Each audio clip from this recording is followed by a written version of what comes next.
شعر از مولانا.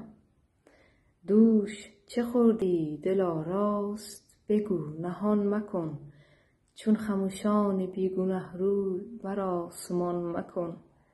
باده خاص خورده ای نقل خلاص خورده ای، بوی شراب می زند خربزه در دهان مکن. روز الست جان تو خورد می ز خانه تو، خواجه لامکان تویی بندگی مکان مکن. دوش شراب ریختی وز بر ما گریختی، بار دگر گرفتمت بار دگر چنان مکن.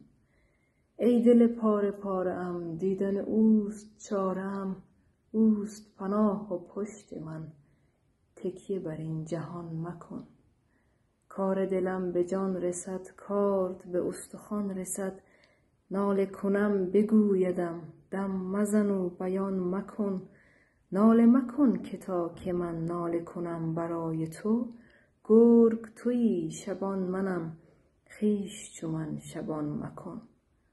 باده بنوش مات شو جمله تن حیات شو، باده چون عقیق بین یاد عقیق کان مکن. باده عام از درون باده عام از برون، باده عارف از درون، بوی دهان بیان کند تو به زبان بیان مکن. از تبریز شمس الدین می رسدم چو ماه نو، چشم سوی چراغ کن سوی چراغدان مکن. دخترمون چراغ خاموش کرد رفت.